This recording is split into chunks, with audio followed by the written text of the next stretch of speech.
Olá, como está? Como foi a sua semana? Estamos juntos mais uma vez, vamos estudar a Bíblia, a Palavra de Deus. Antes, porém, nós vamos orar. E nesse domingo, com duas ênfases especiais. Este é um domingo em que nós lembramos a ressurreição de Cristo. Para alguns, a Páscoa, o dia da Páscoa. Para nós, como crentes em Jesus Cristo, após a sexta-feira chamada Santa, hoje nós lembramos no primeiro domingo, o dia da ressurreição de Cristo. Também estamos vivendo o primeiro domingo do mês de abril, e nesse domingo de abril, ou nestes meses, ou nesses domingos do mês de abril, nós lembramos da nossa tão querida Escola Bíblica Dominical. Aquela escola que foi criada para que nós pudéssemos estudar a Bíblia detalhadamente. Aquela escola do qual nós estamos impedidos de estarmos presencialmente, mas estamos tendo a oportunidade de ter esse tempo juntos, virtualmente, para aprendermos da Bíblia, a Palavra de Deus. Então vamos orar nesse momento. Deus querido, nós te agradecemos pela semana que tivemos. Louvamos ao Senhor por cada dia vivido, por cada vitória alcançada, porque até aqui nos guardou o Senhor. Hoje, Pai querido, quando nós estamos orando pelas escolas bíblicas dominicais, elas têm acontecido nos mais diferentes formatos, nesse tempo em que estamos impedidos de ir e vir. Que o Senhor possa orientar cada professor, abençoar cada estudante da Tua Palavra quando está sozinho, lendo e aprendendo da Bíblia, ou quando está diante de um vídeo, de uma imagem, estudando a Bíblia, a Palavra de Deus. Abençoe, ó Deus, as nossas igrejas, os nossos alunos. Também hoje nós te agradecemos, porque neste domingo nós lembramos que Cristo ressuscitou. Após a semana chamada Santa, nós estamos vivendo hoje o domingo da ressurreição. Muito obrigado, porque Cristo não permaneceu naquele túmulo, está vivo, à direita de Deus o Pai intercede por nós. É em nome desse Jesus, Senhor Deus e Pai querido, que nós estamos buscando a Tua direção para esse momento de estudo da Tua Palavra. Em nome de Jesus. Amém. Só para relembrar, meus queridos irmãos, nós estamos estudando nesses últimos tempos esta revista, que é a Bíblia toda em um ano, uma revista muito boa e gostosa da gente estudar, escrita pelo nosso saudoso, querido pastor, professor, escritor, Darcy dos Leque. É dela que nós temos extraído as lições para o nosso estudo aqui neste encontro que temos dominicalmente. Estamos terminando a carta escrita por Pedro, a segunda carta, e no nosso próximo encontro nós vamos entrar e vamos pensar algumas coisas nos 25 versículos escritos por Judas. A carta de Judas escrita com 25 versículos. No nosso próximo encontro, então, nós vamos entrar neste assunto escrito por Judas, tá bem? Mas hoje nós estamos, então, fechando aqui o estudo direcionado à segunda carta escrita por Pedro, quando ele endereça os assuntos a uma jovem igreja, Fomos neste tempo desafiados ao que está lá no verso 18 do capítulo 3, em que ele diz assim: antes, crescei na graça e no conhecimento de nosso Senhor e Salvador Jesus Cristo. Ele vai terminar esta carta entre o verso 14 e o 18 do capítulo 3, dizendo que é preciso que nós cresçamos e que esta maturidade seja na fé, que nós possamos crescer no conhecimento de Jesus Cristo. Pedro está dizendo aqui que os cristãos precisam viver uma vida reta, uma vida reta.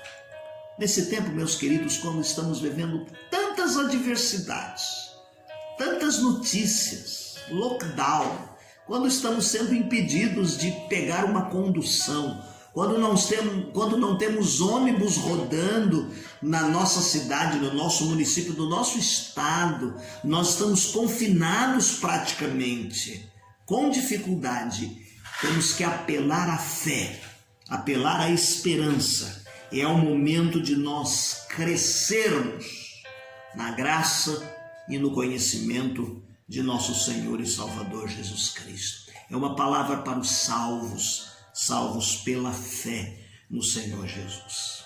Bem, hoje eu quero falar com você rapidamente a respeito da mensagem de 2 Pedro para hoje.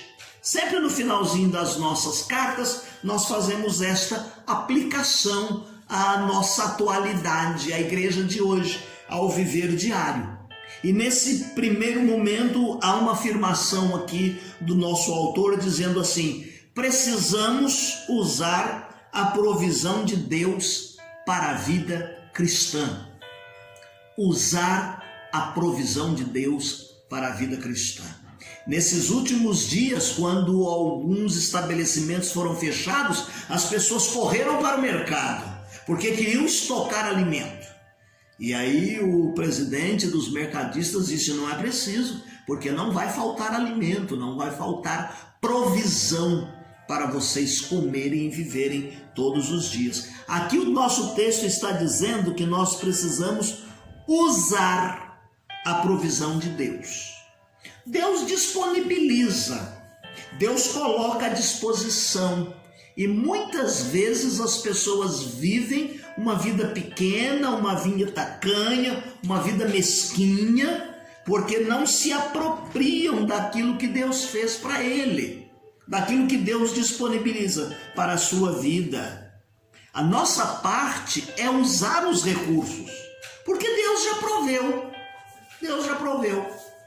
Eu me lembro que quando adolescente, um dos meus pastores contaram uma ilustração de que havia uma mulher e que ela foi encontrada vivendo num ambiente todo sujo, com dificuldades e pobreza.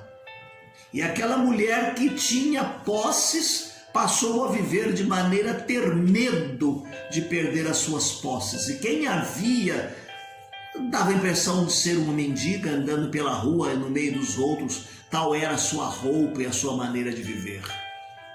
Quando ela morreu, que foram abrir o cômodo em que ela morava, ela dormia num colchão cheio de dinheiro. Era aquele tempo que não tinha inflação e as pessoas guardavam dinheiro em casa. Ela vivendo de forma tão mesquinha, tão pequena, tão pobre, guardando dinheiro, dormindo em cima daquele dinheiro, sem se apropriar de toda a provisão que ela tinha ali para viver e existir dignamente. Nossa lição está dizendo para nós hoje que Deus coloca à sua disposição e à minha uma provisão para nós podermos viver e existir. Ele quer que nós nos apropriemos disso. E nisso nós vamos mostrar o crescimento. E nisso nós vamos mostrar maturidade em Jesus Cristo. Em segundo lugar, nós aprendemos na mensagem de 2 Pedro para a igreja hoje que a vida cristã é uma vida dinâmica e frutífera. Ele fala para que os crentes procurem crescer em 7 áreas da vida. E estas 7 áreas estão mencionadas no capítulo 1, do verso 5 ao verso de número 7. E ele diz assim que quando nós estamos ocupados em sermos frutíferos, em frutificarmos, as pessoas não estão ociosas. Elas não dão trabalho, pelo contrário, elas vão crescer no conhecimento de Cristo e não são estéreis. Quais seriam essas 7 áreas?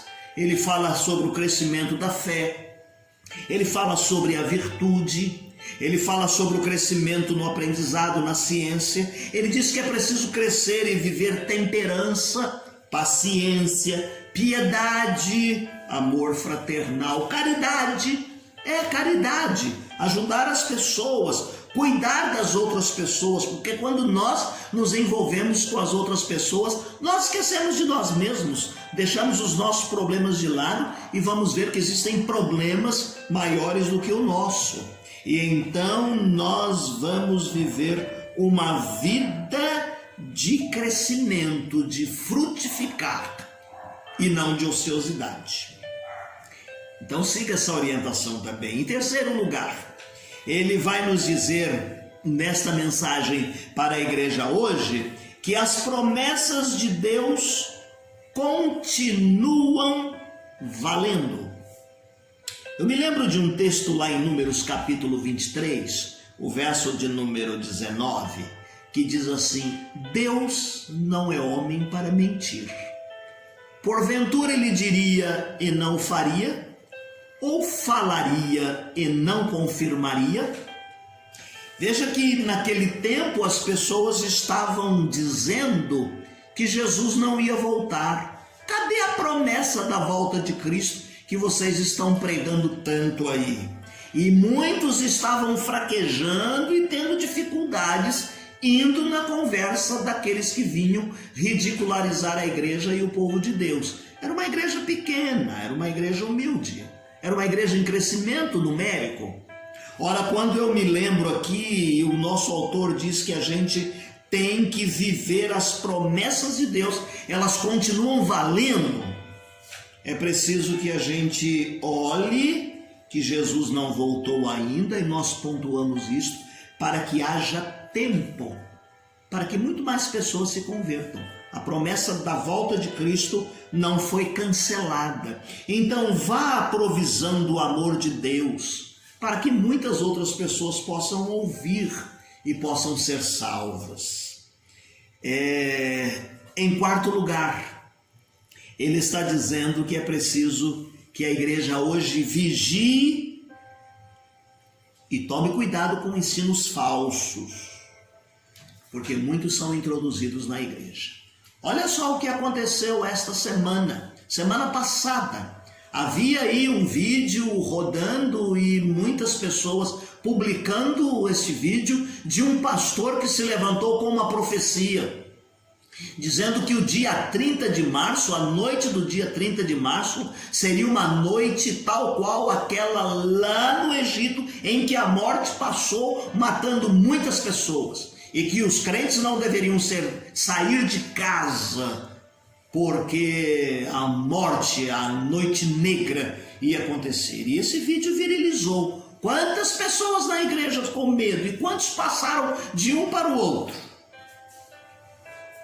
Nós já estamos aí vivendo o 4º dia do mês de abril, estamos aqui, está acontecendo mortes, está acontecendo sim, por uma praga do final dos tempos, que a Bíblia diz que viria fome, peste, rumor de guerras e pragas, prenúncio da volta de Jesus. E então é preciso que nós vigiemos com relação a falsos ensinos, até mesmo para passar essa mensagem para frente. Não ficar passando mensagens falsas, mensagens de pessoas que a gente nem conhece e nem sabe qual é a sua fundamentação e que grupo religioso ele pertence. E os crentes, muitos hoje, vão crendo nestes ensinos. Isso vai invadindo a nossa casa, a nossa mente, principalmente nesse tempo quando estamos em casa confinados. Tem muita gente dando ouvido a essas coisas sendo introduzidas no seio da igreja, e que entram sutilmente. E aí muitos vão desviar da verdadeira fé. E há muitos, meus queridos irmãos, que começam a duvidar e começam até a não crer na Bíblia. Naquele tempo era preciso que os líderes da igreja tomassem cuidado, porque falsas doutrinas estavam entrando no seio da igreja.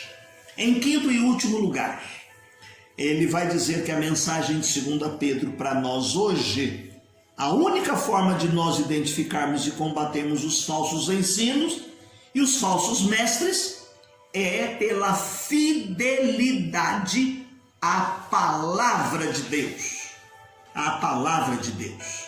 Não é a palavra do pregador, não é a palavra do líder religioso, mas é o que está escrito na palavra. Aquilo que nós estamos estudando aqui. Estudando justamente para dar alimento, subsídios, orientação, o caminho para que você encontre na Bíblia a palavra de Deus. Ela é a verdade. Nenhuma revelação aqui foi de particular e deve ser de particular interpretação. É o que nós aprendemos aqui nesse livro. Eu me lembro, meus queridos irmãos, de Atos capítulo 17, o verso de número 11.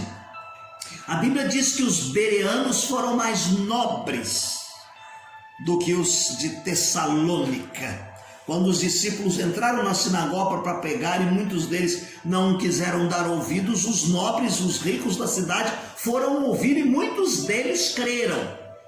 Sabe por que eles creram? Não porque eles eram nobres financeiramente, mas porque diz-nos o texto de Atos 17:11, que tudo que era falado ali eles examinavam e conferiam para ver se verdadeiramente batia com a palavra de Deus.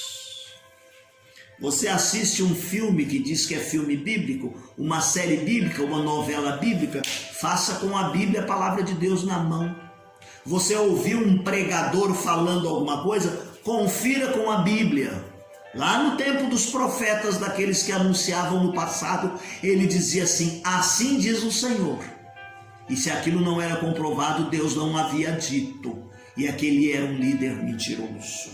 Então, zele pela fidelidade à palavra. Seja fiel à palavra, não seja fiel a grupos, não seja fiel a líderes, não seja fiel a movimentos. Seja fiel à Bíblia, à palavra de Deus. Agora, para que isso aconteça, é preciso que você estude. Não leia um pouquinho aqui ou acolá, mas que você tenha tempo e gaste tempo. Ore, peça a Deus: Senhor, eu não estou entendendo o texto. Leia 2, 3 vezes, procure um comentário bíblico, olhe as anotações de rodapé da sua Bíblia, procure o seu pastor, o seu líder que você segue, o seu professor de escola bíblica dominical e tire as suas dúvidas. Ok, meus queridos? Que Deus nos abençoe. Eu disse então que no nosso próximo encontro nós vamos começar a estudar os 25 versículos escritos na carta de Judas. E eu quero terminar o nosso encontro hoje lendo aqui para nós, como sempre faço, uma estrofe de um dos nossos hinos. 151 do cantor cristão. Quão preciosas são as horas na presença de Jesus, comunhão muito deliciosa de minha alma com a luz. Os cuidados deste mundo não me poderão mover, pois é ele o meu abrigo quando o tentador vier. Se quereis saber quão doce é com Deus ter comunhão, podereis então prová-lo e tereis compensação. Procurai estar sozinhos, em conversa com Jesus, e tereis na vossa vida paz perfeita, graça e luz. Não deixe de fazer a sua leitura diária, que disponibilizamos no final desse vídeo, também os textos da leitura anual para você ler a Bíblia durante todo esse ano, no programa que nós temos naquela planilha, tá bom? Agora, se você faz a sua leitura diária no Manancial, também na revista Manancial aparecem os textos para você ler a Bíblia durante todo esse ano. Deus te abençoe, querido. Tenha um domingo abençoado e uma semana feliz.